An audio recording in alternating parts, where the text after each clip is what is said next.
Hello my beautiful soul family. नमस्ते मेरे प्यारे दोस्तों, कैसे हो आप सभी। आई होप आप सब सही होंगे और आपकी लाइफ बढ़िया चल रही होगी। तो चलिए स्टार्ट करते हैं आज के टॉपिक को एंड रीडिंग को। तो आज हम देखेंगे कि आप लोगों के लिए, यानी कि जो भी कर्क राशि के हैं और कैंसर ज़ोडिक है आपका, चाहे सन साइन है या मून साइन है ये, तो आपके लिए करंट रिलेशनशिप के रिगार्डिंग क्या गाइडेंस निकल कर आती है। सपोज़ आप कोई प्रॉब्लम फेस कर रहे हो लाइफ में, अपने रिलेशनशिप में विद योर स्पाउस, या फिर आपका लव रिलेशन चल रहा है, या अगर मान लीजिए आपको स्पेसिफिक पर्सन से रिलेटेड कुछ जानना है, उनके करंट फीलिंग्स क्या हैं, थॉट्स क्या है और इस टाइम में आपको क्या एक्शन लेना चाहिए, क्या गाइडेंस है एंड क्या रिश्ता है आप दोनों का, ये सारे सवाल आपके माइंड में हैं तो आप बिल्कुल सही जगह पर आए हो। तो आज हम यही सब चेक करेंगे ओके, कि आपका जो रिलेशनशिप है उसके रिगार्डिंग आपको इस टाइम में क्या गाइडेंस की ज़रूरत है। साथ ही उसके बाद हम देखेंगे कि current feelings of your person, okay, जो भी पर्सन आपके माइंड में है, जिनके साथ आपका रिलेशन है या जिससे रिलेटेड आपको क्वेश्चंस कुछ है दिमाग में, तो उसकी फीलिंग्स आपके प्रति क्या है। ओके, ये सब भी हम चेक करेंगे। स्पेशली ऑफ कोर्स जैसे मैंने कहा ना, कुछ मान लीजिए प्रॉब्लम है, नो कॉन्टेक्ट सिचुएशन है, जो भी चीज़ें, तो उससे रिलेटेड ज़्यादा रहेगा। साथ ही अगर आप चैनल पर नए हो तो प्लीज़ चैनल को सब्सक्राइब ज़रूर कर देना एनर्जी एक्सचेंज के लिए। एंड साथ ही अगर आप पर्सनल पेड रीडिंग कराना चाहते हो, टैरो रीडिंग या फिर जन्म पत्री चेक कराना चाहते हो, तो भी आप मुझे कांटेक्ट कर सकते हो मेरे व्हाट्सएप नंबर पर, वो आपको डिस्क्रिप्शन बॉक्स में मिल जाएगा। ओके, तो चलिए स्टार्ट करते हैं। अब देखते हैं सबसे पहले कि कर्क राशि वालों के लिए उनके करंटली रिलेशनशिप के रिगार्डिंग क्या गाइडेंस है यूनिवर्स की तरफ से। प्लीज़ एंजल्स बताइए क्या गाइडेंस है कर्क राशि वालों के लिए उनके करंट रिलेशनशिप के regarding. First card, okay, forgiveness. Stop focusing your energy on past events, for life is too precious to waste. You create your reality by what you think, dream and imagine. Okay, so first card है आपके लिए कि आपको क्षमा कर देना चाहिए। Okay, आपको पास्ट की एनर्जीज पे ज़्यादा फोकस नहीं करना चाहिए। लाइफ बहुत अनमोल होती है, उसे हमें ख़राब नहीं करना चाहिए। साथ ही आप अपनी लाइफ की रियलिटी को क्रिएट कर सकते हो, जैसा आप सोचोगे, विचारोगे, जो आपके थॉट्स होंगे, सपने होंगे, वो सब आप रियलिटी में भी पूरे कर सकते हो, ये आपसे कहा जा रहा है। तो यहाँ पर मेनली क्या कहा जा रहा है, मान लीजिए आपको, आप किसी बैड एक्सपीरियंस से पहले गुजरे हो रिलेशनशिप में। ओके, सपोज़ आपको किसी ने चीट करा था और कुछ चीज़ें थी, और इस वजह से अगर आपके मन में कोई डर है न्यू रिलेशनशिप में आने से, अगर आप डर रहे हो, या सपोज़ आपको किसी पर क्रश है और अभी जैसे मान लीजिए आपकी उनसे ज़्यादा बात नहीं हो रही है, जो भी चीज़ें हैं, तो पहले तो आपसे कहा जा रहा है कि आपको पास्ट पे ज़्यादा स्टक नहीं रहना है। ओके, वहाँ पर एनर्जी अपनी ख़राब मत करो, ठीक है। हर इंसान डिफरेंट होता है, ये आपको समझने की ज़रूरत है। साथ ही जो जीवन होता है वो बहुत ही कीमती है, उसे हमें ख़राब नहीं करना चाहिए। ओके, अगर सपोज़ आपकी लाइफ में कोई इंसान आता है या आती हैं जो आपसे प्यार करते हैं, प्रपोज़ करते हैं, या आपको किसी के प्रति कुछ फीलिंग्स अगर होती हैं, ओके, किसी न्यू पर्सन के प्रति, तो आप उसे मतलब कि एक नेचुरल वे में एक्सेप्ट करो। ओके, खुद को रोकना नहीं है। साथ ही ये नहीं सोचना है कि मेरे पास्ट में ऐसा हो गया था तो दोबारा से कहीं मेरे साथ ये चीज़ ना हो जाए। ओके, क्योंकि हम अपनी रियलिटी को क्रिएट कर सकते हैं, जैसा हम चाहें अपने जीवन को वैसा बना सकते हैं, सोचकर, सपने लेकर, विजुअलाइज करके। ओके, तो फॉरगिवनेस का कार्ड आया है। साथ ही अगर मान लीजिए आपका छोटा मोटा कोई इशू है अपने पार्टनर के साथ, तो उसमें भी आपके लिए यही सलाह है कि आप उसे माफ़ कर दीजिए। ओके, और फिर लाइफ में अपने आगे बढ़ जाओ। ओके, होल्ड नहीं करना है किसी भी चीज़ को अपने मन में, चाहे आप उन्हें अपनी लाइफ में एंट्री दो या ना दो दोबारा से, ये आपके ऊपर है, as per your situation depend करता है, पर आपको आगे बढ़ने की मेनली सलाह दी जा रही है। नेक्स्ट कार्ड देखते हैं, playfulness. Laughter is the best therapy, have some fun together and remember love is the greatest healer. Okay, next guidance है आपके लिए कि वही अगेन आ गया कि आपको खुश रहने की ज़रूरत है अपने पार्टनर के साथ, अगर आपकी सब चीज़ें नॉर्मल सी चल रही हैं। ओके, बिकॉज रिलेशनशिप है तो ऐसा नहीं है कि सिर्फ ब्रेकअप वाले और यही लोग आते हैं, हर कोई देख सकता है। तो अगर आपका रिलेशन अपने पार्टनर के साथ अच्छा चल रहा है तो आपको पहले तो ये कहा जा रहा है कि सबके लिए ये कि laughter is the best therapy. आप खुश रहिए, हंसिए, खेलिए, ओके। एंड लव सबसे बड़ा हीलर होता है। प्यार सबसे ज़्यादा इम्पॉर्टेंट है हमारी हीलिंग के लिए, हमारी बॉडी हीलिंग के लिए, हमारी सोल हीलिंग के लिए, हार्ट पेन को दूर करने के लिए। तो आपको खुश रहना है। अपने दोस्तों के साथ भी देखो आप खुश रह सकते हो। ये मैं रॉन्ग वे में नहीं कह रही हूँ, इसे थोड़ा गलत मत समझना, ठीक है। कि आप सोचो कि प्लेफुलनेस का है मतलब तो सिर्फ ये है कि फ़िज़िकल हो आप किसी के साथ, नो। आप अपने दोस्तों से के साथ भी देखो खुश रह सकते हो, परिवार के साथ खुश रहो, हंसो, खेलो कूदो, सब चीज़ें करो, आपके लिए अच्छा रहेगा। क्योंकि जब आपका एक एनवायरनमेंट प्यार वाला होता है तो आप को बहुत क्विकली हील करने में ये चीज़ हेल्प करती है, ओके। और अगर मान लीजिए कोई आपसे प्यार करता है या और आपका नॉर्मल रिलेशन चल रहा है तो भी आप अपने रिलेशन में अपने हस्बैंड वाइफ और पार्टनर के साथ जो है खुश रहिए। आपके लिए ये गाइडेंस है जिनका नॉर्मल चल रहा है। और प्यार सबसे बड़ा हीलर है। प्यार के लिए अपने दिल के दरवाजे खुले छोड़ दीजिए। नेक्स्ट गाइडेंस है आपके लिए, twin flames your passion ignites, okay. तो आप में से कुछ लोग यहाँ पर ट्विन फ्लेम की जर्नी में भी हो सकते हो। और मैं ट्विन फ्लेम की जर्नी में किस तरह से हैं, let me explain about this, okay. कुछ हिंट्स मैं आपको देती हूँ जहाँ से आपको खुद पता लग सकता है कि ये आपकी एक ट्विन फ्लेम जर्नी है या नहीं है, ओके। ट्विन फ्लेम में if you are married, okay, specially for male कहूँगी, अगर आप लड़के हो और आपके मैरिड लाइफ में कुछ इश्यूज हो गए हैं या डिवोर्स हो चुका है, ओके। और कोई ऐसी लड़की आपकी लाइफ में है जो चाहे फ्रेंड है, कुछ भी है, ठीक है। ये कुछ बेसिक बता रही हूँ, बहुत डिटेल में एक्सप्लेन नहीं कर सकती कि ट्विन फ्लेम क्या होते हैं, पर मैं बता रही हूँ। जैसे कि शिव एंड पार्वती को ट्विन फ्लेम कहते हैं कि एक ही सोल की इतनी ज़्यादा, मतलब कि उन्हें काम करने होते हैं लोगों के लिए, अपने लिए, कि उनको 2 पार्ट्स में एक ही सोल को डिवाइड कर देते हैं, उन्हें ट्विन फ्लेम कहते हैं, ओके। तो मान लीजिए कुछ इस तरह का इश्यूज़ है आपके लाइफ में चल रहा है एंड आपके लाइफ में सपोज़ कोई है या इन फ्यूचर अगर कोई आती है ऐसी लड़की जिसके बीच में एक तो ऑलमोस्ट 10 ईयर्स का, कहते हैं कि 9 to 10 ईयर्स का डिफरेंस होता है ट्विन फ्लेम में, ओके।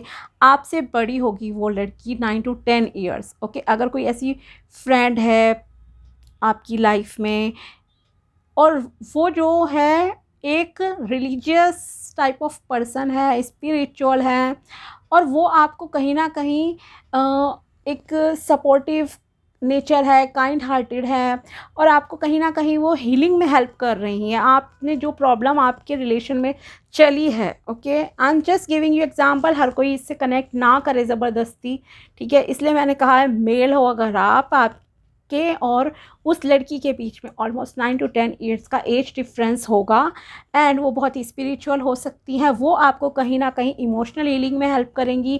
एंड साथ ही जब आप इमोशनली बैलेंस हो जाते हो तो आपकी फ़िज़िकल पेन भी धीरे धीरे दूर होते जाते हैं, ओके। अगर वो आपको इम्प्रूव कर रही हैं, आपकी कुछ कमियों को दूर कर रही हैं कि आपको ऐसा नहीं करना है, वैसा नहीं करना चाहिए लाइफ में, एंड आप में वो सुधार आ रहे हैं, आप मान रहे हो उनकी बातें, जो भी चीज़ें हैं, ओके, आप में वो चीज़ें ऑटोमेटिकली हो रही हैं, आप एक्सेप्ट कर रहे हो, आपको मतलब कि आपने रिलेशनशिप में और ये भी एक चीज़ होती है कि मल्टीपल गर्लफ्रेंड्स वगैरह शायद आपके पास में भी कभी रही हों, ओके। ये भी कहा जाता है ट्विन फ्लेम जर्नी में, जो कि बहुत डिफ़िकल्ट होती है ऑफ कोर्स, ओके।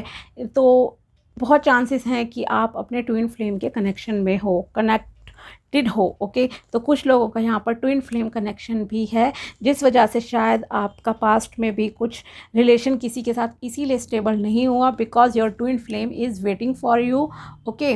मान लीजिए आपकी एज है 25 ईयर्स, ओके, तो आपकी जो फीमेल पार्टनर होंगी उनकी एज ऑलमोस्ट अभी 35 होगी, ओके।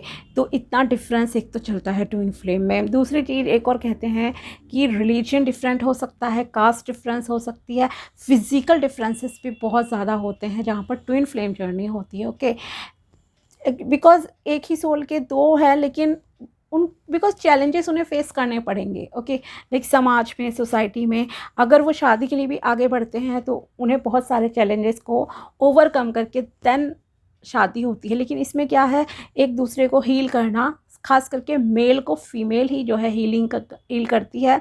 तो इसीलिए मैंने कहा कि उनका नेचर इस तरह का होगा। ओके, आप भी जब कंप्लीटली हील हो जाओगे, आप में जब वो मैच्योरिटी आ जाएगी, ओके, मेल जितने भी हैं अगर रीडिंग देख रहे हैं, तब आप समझिए कि आप अपनी ट्विन फ्लेम को तब आप रिकॉग्नाइज कर पाओगे।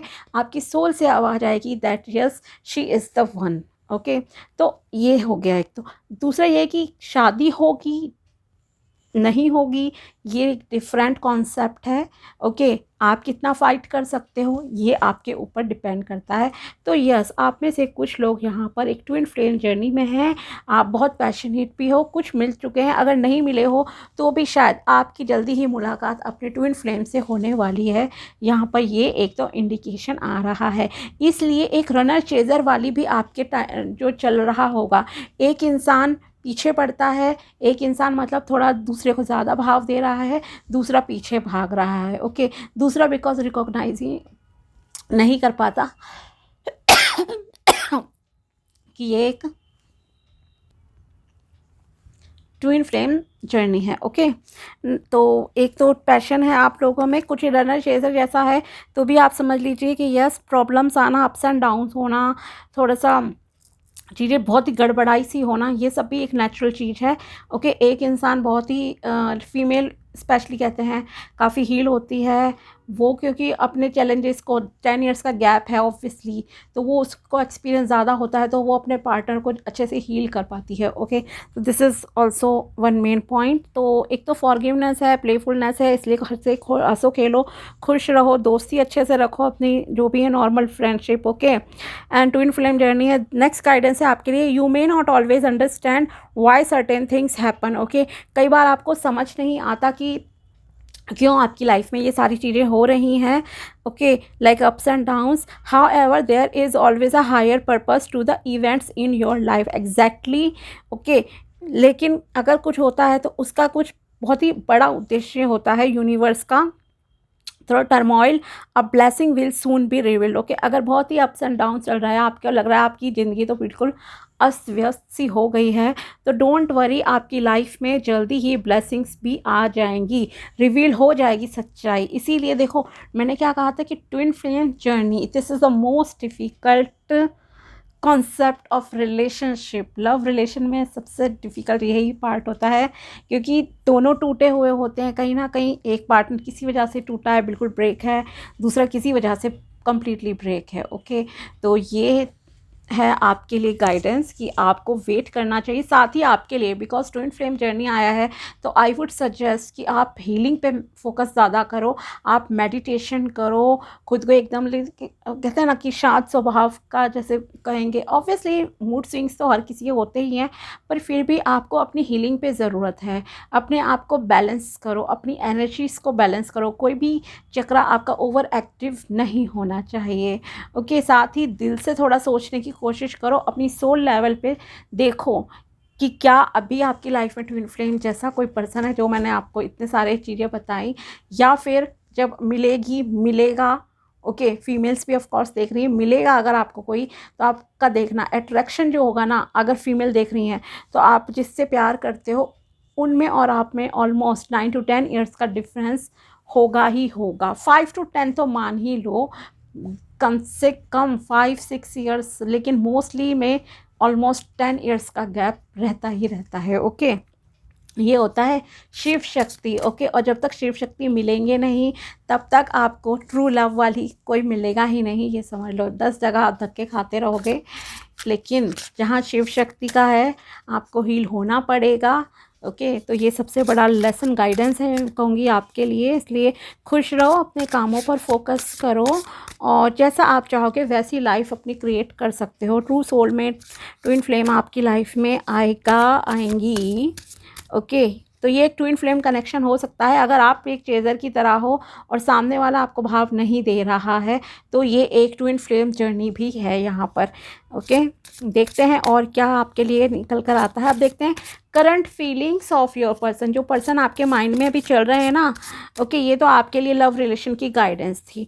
अब देखते हैं कि current feelings of your person on your mind, जो पर्सन आपके दिमाग में है उनकी करंट फीलिंग्स आपके प्रति क्या है, वो आपको लेकर क्या सोचते हैं।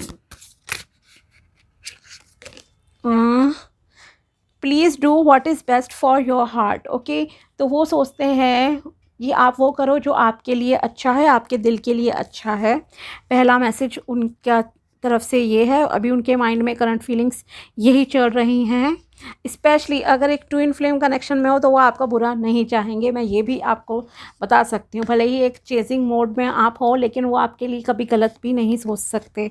How could you ever forgive the mess I have made. Okay, साथ ही वो सोच रहे हैं कैसे आप मुझे उन सब गलतियों के लिए माफ़ कर सकते हो जो गलतियाँ मैंने की है, जो मेस मैंने क्रिएट करा है। ओके, शायद आप बहुत ज़्यादा ट्रस्ट करते हो उस पर्सन पे, ये क्लियर है। The passion is too much, yes twin flame passion आ गया अगेन। ओके, द पैशन बहुत ज़्यादा है इस रिश्ते में, वो बहुत ही पैशनेट हैं आपके प्रति।